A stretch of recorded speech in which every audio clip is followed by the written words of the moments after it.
Bismillah teman-teman, saya tahu banget banyak dari kalian yang mungkin ngerasa kayak kenapa ya Allah doa saya selama ini belum juga dikabulkan gitu.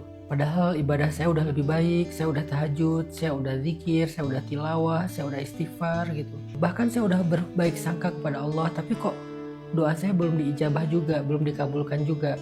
Kok hidup saya masih banyak masalah, difitnah sama orang, diomongin negatif sama sosial media, dituduh melakukan hal yang sebetulnya nggak saya lakukan, malah saya udah diem tapi mereka masih tetap aja terus-terusan menyakiti saya dengan cara omongan dan seterusnya gitu.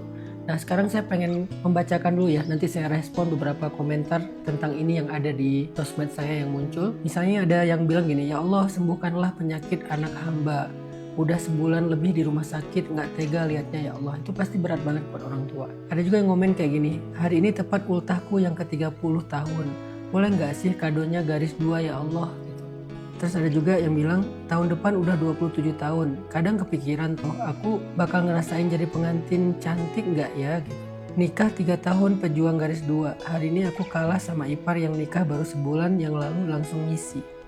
Tahun ini sudah di 39 tahun. Tahun ini jadi anak yatim piatu dan masih menunggu jodoh. Boleh nggak ya aku merasakan sosok pengganti kesedihan di tahun ini?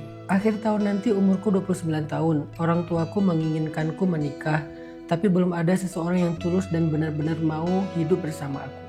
Tuhan, usia kedua orang tuaku semakin bertambah. Tolong kabulkanlah keinginan orang tuaku dan berikanlah mereka kesehatan dan umur panjang, supaya mereka bisa melihat aku menikah dengan seseorang yang benar-benar sayang sama anaknya. Tahun depan 10 tahun pernikahan, Tuhan tolong hadirkan malaikat kecil keturunan suami di rahimku ya Allah. Memasuki 6 tahun masih jadi pejuang garis 2 di tahap legowo. Masih terus meyakinkan diri sendiri kalau ada waktunya Allah dan itu yang terbaik. Tahun ini tahun ke-12 jadi single mom untuk 3 anakku. Dan tahun ini tahun ke-3 menjadi cancer survivor. Gak apa-apa kan ya Allah, pasti masih kuat kan buat melewatinya sampai akhir. Teman-teman yang dirahmati Allah SWT, kata para ulama, sesungguhnya pertolongan Allah itu datang bersama dengan penantian atau bersama dengan kesabaran. Dan segala sesuatu itu ada waktunya. Salah satu ibadah tertinggi di sisi Allah itu adalah menunggu pertolongan Allah ketika kita sedang susah. Jadi intidharul faraj min indillah afdalul ibadah, kata ulama. Menunggu datangnya pertolongan Allah atau jalan keluar ketika kita lagi ada kesusahan, itu ibadah yang paling afdal. Kita pasti pernah mendengarkan bahwa salah satu tujuan Allah menciptakan kita itu adalah untuk beribadah kepada Allah. Dan ibadah itu nggak selalu hanya dalam bentuk ritual-ritual seperti sholat dan lain-lain. Kadang tanpa sadar kita ya, sebetulnya dikasih kesempatan oleh Allah untuk beribadah bahkan dalam diam. Beribadah dalam tidur, beribadah dalam duduk, beribadah dalam merasakan sakit, beribadah dalam menangis, beribadah dalam kecewa, beribadah dalam marah karena difitnah gitu.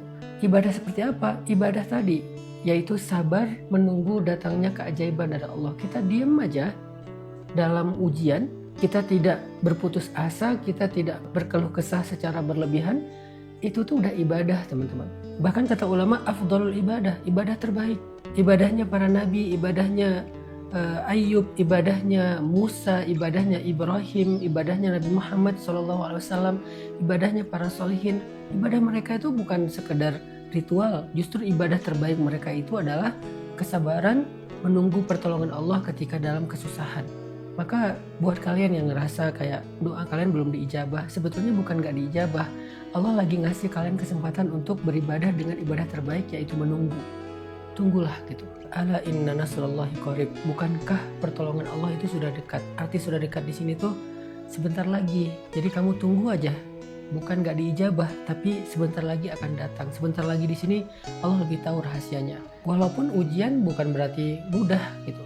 Nanti kalian renungkan deh firman Allah di dalam surat Al-Baqarah 214 yang tadi saya sebutkan akhir ayatnya ya. Allah berfirman, A'udzubillahi minasyaitonirrajim. Bismillahirrahmanirrahim.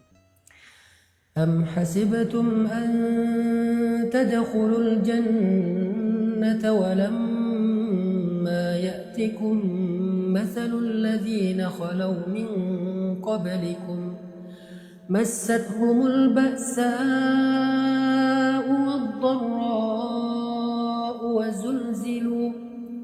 وزلزلوا حتى يقول الرسول والذين آمنوا معه متى نصر الله ألا إن نصر الله قريب.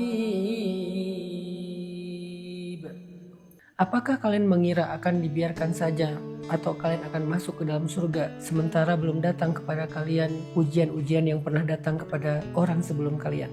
Mereka ditimpa dengan ujian fisik, ujian harta, ujian perasaan, sampai Rasul dan orang-orang yang beriman bersamanya bertanya, kapan datangnya pertolongan Allah? Saking lamanya mereka diuji, saking beratnya ujian mereka, semua sudah dirasakan, ada fisik, ada harta, ada perasaan. Apa jawaban Allah? Ala inna nasrullahi qarib. Bukankah pertolongan Allah sudah sangat dekat? Artinya semakin berat ujian, semakin dekat waktu pertolongan. Tapi tetap ada waktu yang dibutuhkan untuk belajar sabar di situ. Kita selama ini kuat menunggu manusia, kuat menunggu urusan dunia. Kenapa kita nggak kuat menunggu janji-janji Allah Subhanahu Wa Taala yang lebih pasti? Padahal manusia tidak semuanya tepat janji. Kalaupun dia baik, tapi dia punya uzur. Tapi Allah yang maha tepat janji dan maha kuasa untuk memenuhi janjinya.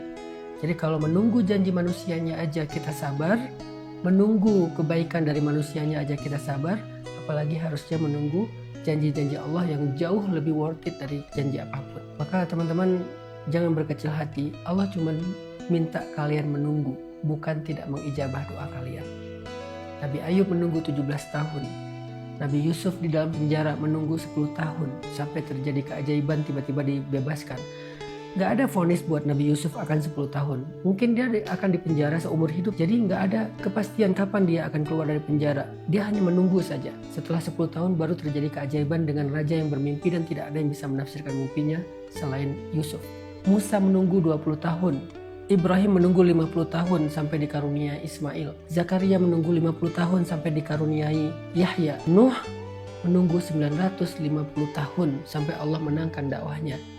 Nabi Muhammad menunggu 13 tahun sampai Allah suruh beliau untuk hijrah dan dibenangkan dakwahnya di Madinah. Semua disuruh tunggu. Kenapa disuruh tunggu? Kenapa nggak disegerakan? Karena kalau disegerakan kita nggak akan pernah belajar makna sabar. Padahal sabar itu adalah puncak dari keimanan. Jadi Allah bukan tidak mengijabah doa kalian teman-teman. Allah hanya meminta kalian untuk menunggu. Dan kata Allah, ala inna nasrullahi qarib. Sebentar lagi pasti akan ditolong. Barakallahu fikum.